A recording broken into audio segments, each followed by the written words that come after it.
All right, so this is part 3 of a series of videos I'm doing today, October 2nd, 2022. I'm Mark Edward Ockerman. You're seeing my image and hearing my voice if everything is going well. And so I'm looking at Luke, the Gospel of Luke in the New Testament, the Bible. And I'm looking at chapter 4, trying to define pericope and then give some thought to what that pericope entails.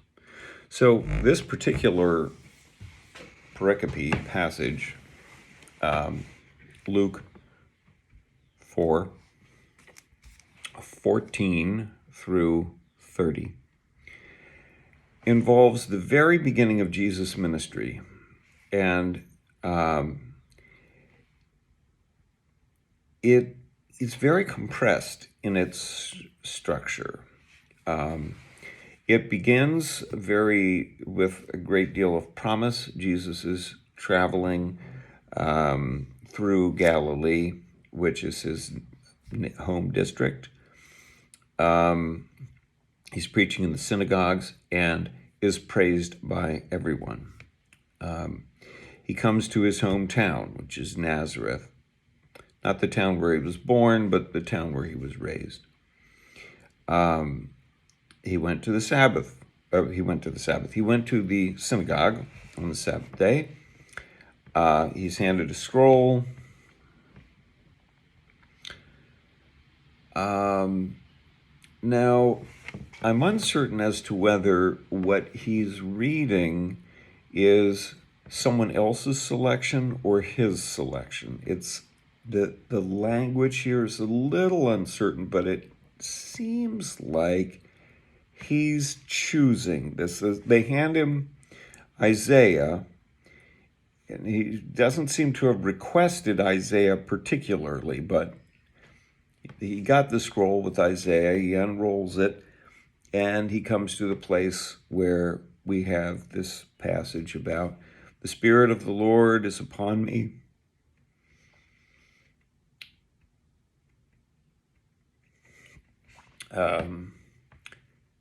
I'm to bring good news to the poor, proclaim release to the captives, recovery of sight to the blind, let the oppressed go free, and proclaim the year of the Lord's favor. So five things that are listed here. Now, he rolls up the scroll, gives it back. Everyone's looking at him. And so far, everybody has been very, very happy with what he's saying. He says, today this scripture has been fulfilled in your hearing. And Luke's comment in the New Revised Standard Version is, all spoke well of him and were amazed at the gracious words that came from his mouth. And again, it's unclear whether there were more words than these that came out of his mouth, where he's just reading, and then he says, this has all been fulfilled. But at any rate, they're happy with whatever he's been saying so far.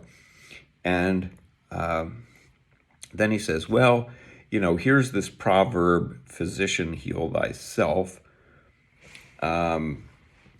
You'll probably tell me this.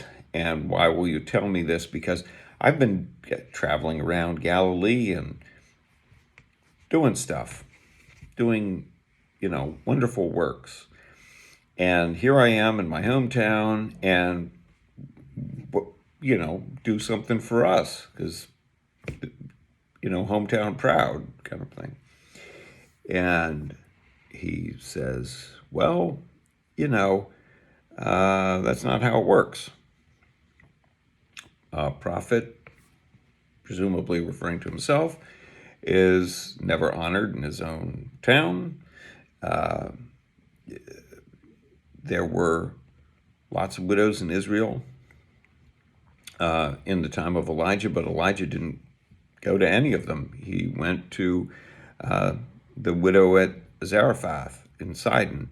There were plenty lepers in Israel in the time of Elisha, but he didn't cleanse any of them. He went to Naaman the Syrian. And just like that, that's all that it takes. The crowd turns against him. Everyone in the synagogue was filled with rage. They drove him out of the town. They drove him to the edge of the cliff on which the town was built, and they were going to throw him off the cliff.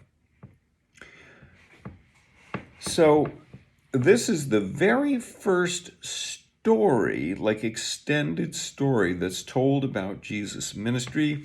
It starts off great and it ends with near disaster.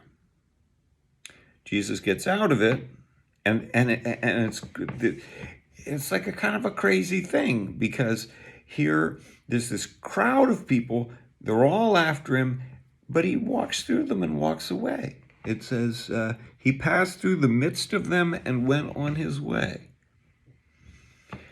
Now, there's a lot to get out of this, even this short passage. But one thing that we certainly can say is that this is the pattern of Luke writ large. It's the pattern of Luke at large in a little microcosm. So Luke has the triumphal entrance into Jerusalem. Everybody's happy with him. And then a few days later, he's crucified. And some people anyway, are approving this. And yet he, in a certain manner of thinking, he survives it.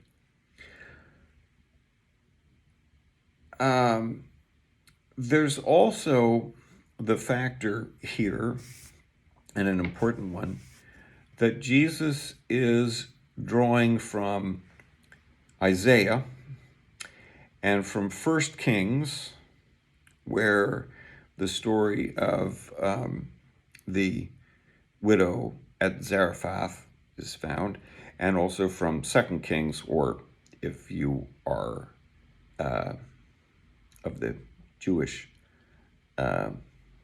numbering system. They're just both in Kings. But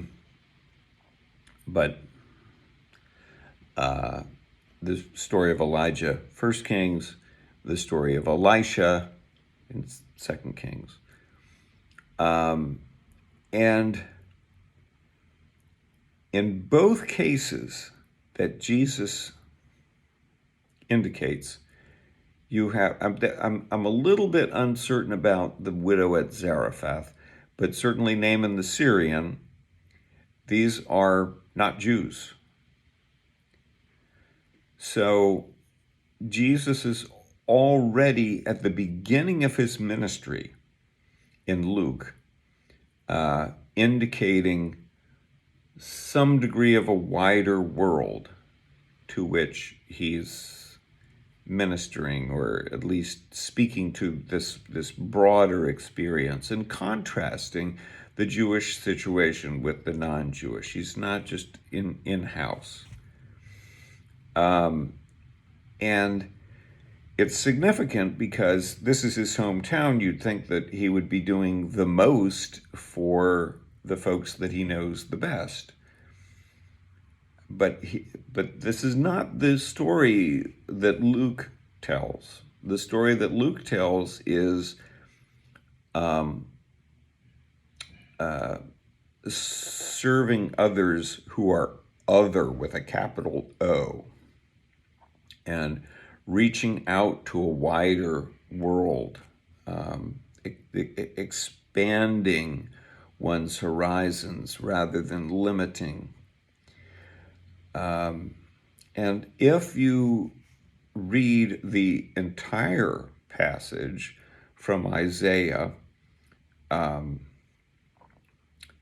it's quite a list of things that that come into this into the full passage. Jesus is just touching the tip of the iceberg, so to speak, of this passage from Isaiah. And frankly, only touching the tip of the iceberg of the story of Elijah and the famine and Elisha and the leper. So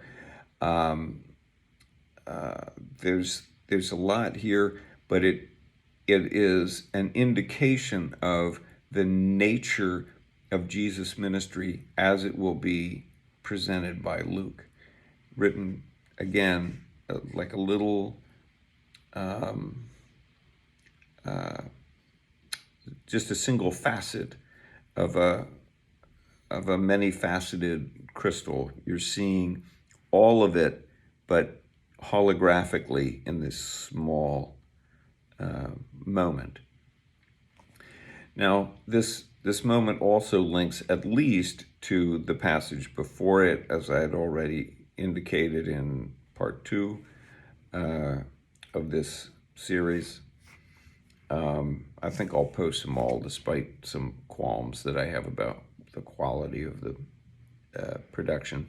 But you're welcome to criticize it as you like. And there are some peculiarities of the New Revised Standard Version in contrast to the translation in the lineage from the Authorized Version of 1611 up to the New Revised Standard Version. And when you read the Revised Standard Version, which precedes it, you'll find that what's rendered here as scroll is rendered by the Revised Standard Version as book.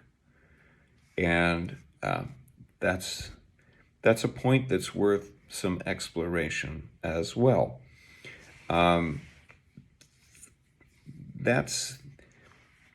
the one little sort of peculiarity of translation that so far, looking at this passage, I think worthy of some examination.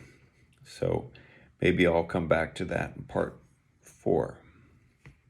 And I wish you well, and maybe you'll join me for the next exciting adventure.